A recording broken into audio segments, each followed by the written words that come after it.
Let's talk some quarterbacks because Jerod Mayo recently announced that Jacoby Brissett will be the starting quarterback after these 3 preseason games where he's been flip-flopping on some of his statements saying that Drake Maye is 100% the second best quarterback on our team and also that he has outplayed Jacoby Brissett. And he recently made a statement about who the starting quarterback was, so take a listen to what Jerod Mayo had to say about the Patriots 2024-2025 starting quarterback in Week 1. We have decided, or I have decided, that Jacoby Brissett will be our starting quarterback this season. As an organization, we're 100% behind Jacoby. There is no, you got a guy right here, you got a guy right there. We're 100% behind Jacoby. And I had an opportunity to talk to Drake. I had an opportunity to talk to Jacoby separately and also together. And I feel like we're all on the same page from an organizational perspective. So, do you think Jerod Mayo made the right decision to start Jacoby Brissett over the 3rd overall pick in this past year's draft, Drake Maye? I do. I think this was the right decision. I named him the starter on Thursday. Even though Drake Maye played well in the preseason, he was fun to watch. He's progressing well. They're sticking with the plan to bring him along a little bit more slowly. Brissett was always considered to be a bridge. I think he's always going to be considered to be a bridge to make Drake Maye. And you just heard Mayo say we're 100% behind Jacoby. I feel like we are all on the same page as an organization. A lot of factors led to this choice. The hard part is thinking in the short term and the long term at the same time. I'm not sure I totally follow that, but I guess I do. They're thinking short term, we'd like to win some games. In the long term, we know Drake Maye, we drafted him number 3 to be our long-term quarterback. They didn't want to get into the hypotheticals about Maye getting in later in the season, but I'm pretty sure that's going to happen. As long as Brissett performs as expected, he's going to be the quarterback this season. Well, I expect him to win, and that's going to be very hard to do with one of the toughest schedules in the NFL and a brand-new team and a brand-new set of coaches. I think that, and a team that only won 4 games last year. I think they talked to Van Pelt. He says he thinks Brissett is better at problem-solving defenses at the line of scrimmage, which comes with his 9 years of experience. Brissett has played in this offense and understands the tools that can be used to get out of pressure situations that Maye is still learning about. Quarterback is the hardest position in sports, especially for a rookie who has not seen all of the defenses in the NFL. The Pats are going to play multiple playoff caliber defenses early this season. Interestingly, Jacoby Brissett beat the Bengals in 2022 when he was with the Browns, 32-13. He had 278 yards and 2 TDs and an 82 quarterback rating. So maybe they think they can sneak out a win here somehow, although I don't think it's going to happen. They're playing on the road against the Bengals with Joe Burrow coming back off his injury. He's going to be very hungry. I think he's going to start the year really fast, and I think it's going to be a long afternoon for the Patriots.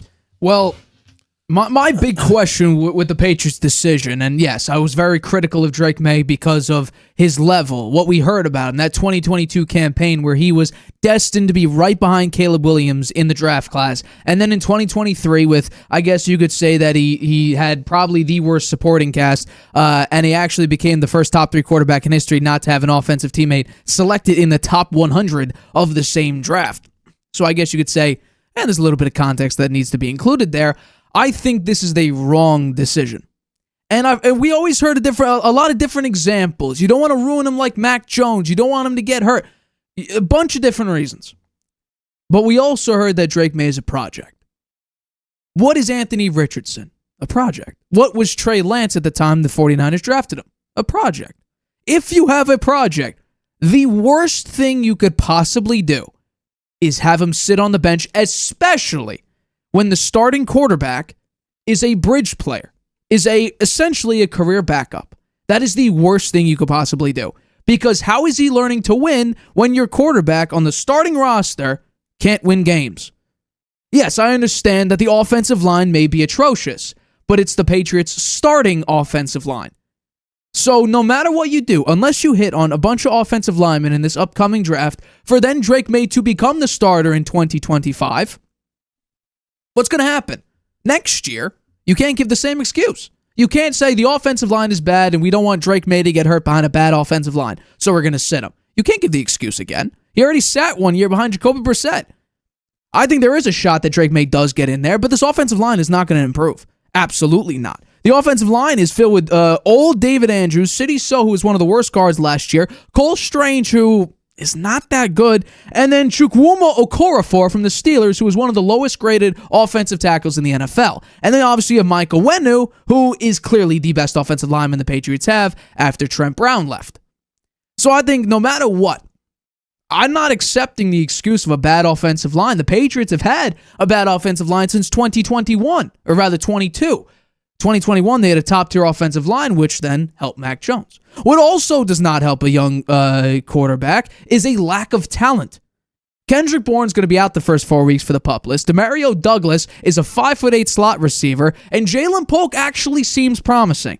But besides that, you have KJ Osborne, a career wide receiver 3 on the Vikings, Tyquan Thornton, who is simply a guy who runs go routes and drops the go routes, and then Javon Baker, who had a lot of untimely drops for the New England Patriots. And not only that, congratulations to Kayshon Boutte getting out of Matt Patricia and Bill Belichick's doghouse. He made the 53-man roster. Congratulations. He also had a drop problem, but also made a couple very, very nice catches. So how did the starting quarterback of the New England Patriots do against starters in the preseason? Because normally, that first drive or two, every team has a couple starters out there defensively, if not all of their starters.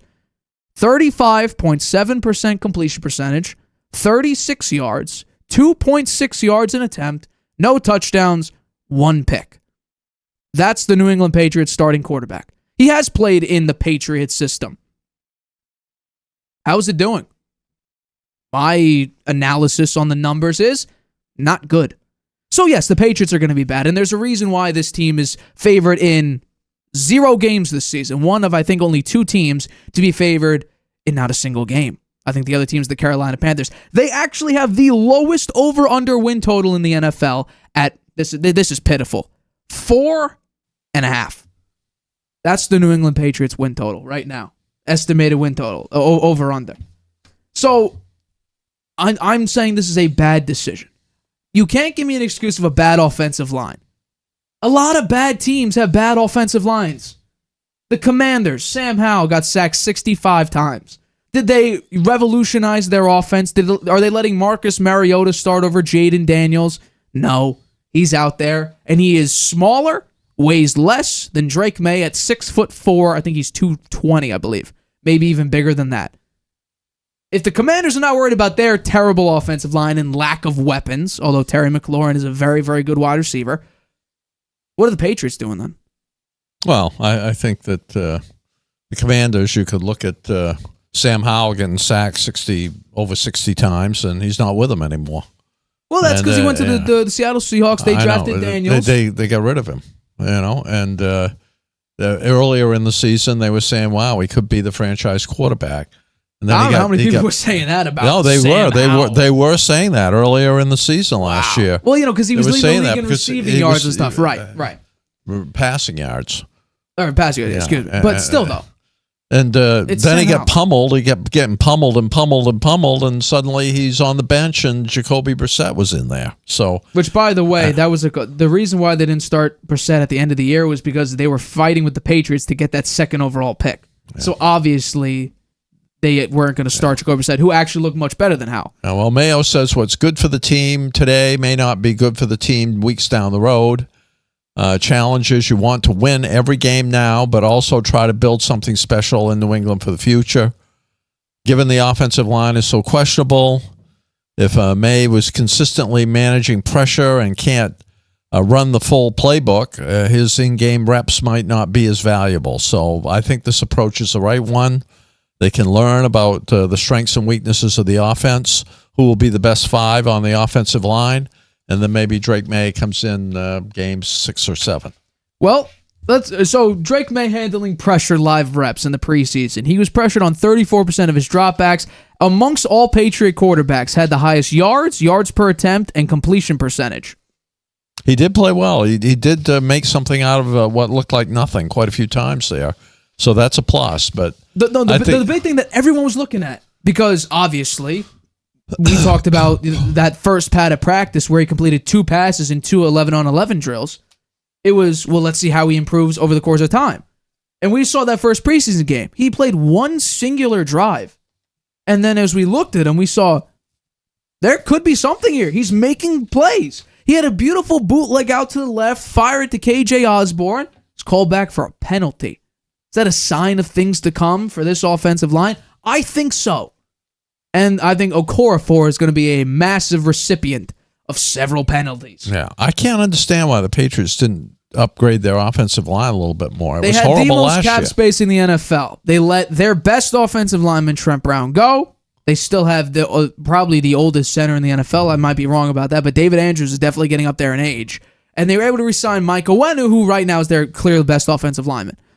Now, here's the question. Well, Cole Strange was hurt last year quite a bit, so maybe he is a good offensive lineman. Okay. City So was a rookie last year, and he did play a lot of games near the end there, so maybe he'll do better as well. Let me ask you, can you find that quote about Jerod Mayo talking about Brissett and this season, about maybe not playing every season or every game this season? There's something about him maybe, weeks down the line, he may not be the starter, something like that. So, he said, if you can find it, you want to win every game now, but also try to build something special, he said. Yeah. He said that the team, what's good for the team today may not be good for the team weeks down the line. Okay, so I think they're hinting that you're going to see Drake Maye, and you're going to see Drake Maye because they could be they could not win a game if they've lost 6 or 7 games in a row. What are they going to do? They got to put fans in the stadium. They got to do something that's exciting. They're going to bring in Drake Maye. Well, that was my question. When do they get their first win? When do they get their first win? Week 7, maybe. Let's see. Week 7 is. 9. The Jaguars, I don't think they're going to beat the Jaguars. I think maybe week 9 is probably their best chance. You want me to give you their best point spread chance? So the closest point spread margin of victory for the New England Patriots. You want to find out what it is? Which I'm a little bit surprised by that it is this low. What is it?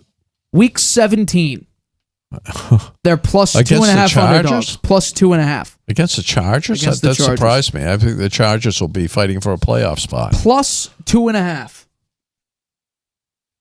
The Patriots are not favored in a single game, and somehow Week 17 is the best shot, at least according to Vegas. Yeah, with their the closest margin of victory. Week 17 is a long way off. I fully understand that, and I expect the Chargers to be much better because Brandon Staley isn't their head coach.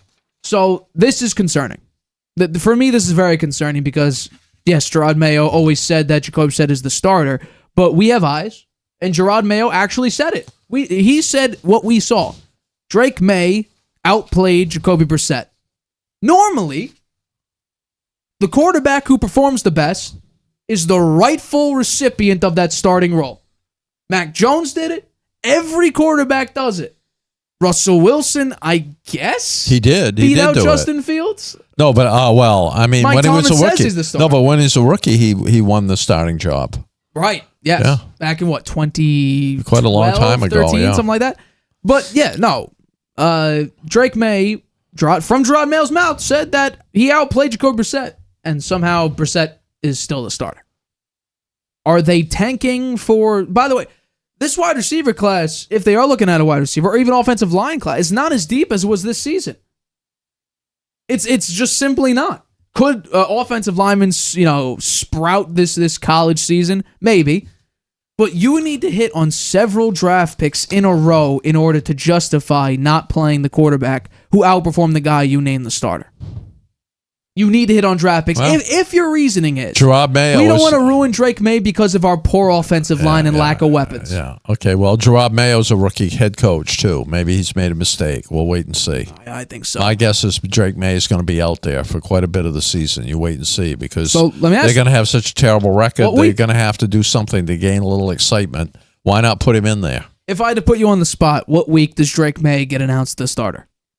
I would say that he will be the starter for maybe the Jaguars game. So week 7. Maybe. I don't know. I think they prefer to put him in week 9, right? Yeah. Because that would be probably the weakest team. Then he could play the Titans and the Bears, which I don't think they're going to be that great this year either. But then he would be head-to-head against Caleb Williams. That would be interesting for the fans as well. So it's going to be in that neighborhood, somewhere between 7 and 9. I think he'll be named the starter. If this is an indicator of what's to come, week 13, that's my bet. If this is an indicator of what's to come, week 13.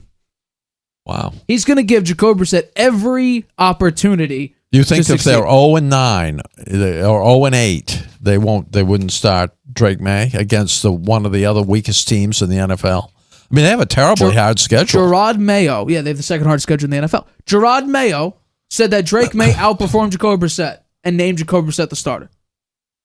I think Brissett we need to play so poorly, like Zach Wilson style poorly. So if he's trying to throw away a football, he throws it into the arms of a safety or a cornerback. I would say that's when it's like not looking good. And by the way, already did that.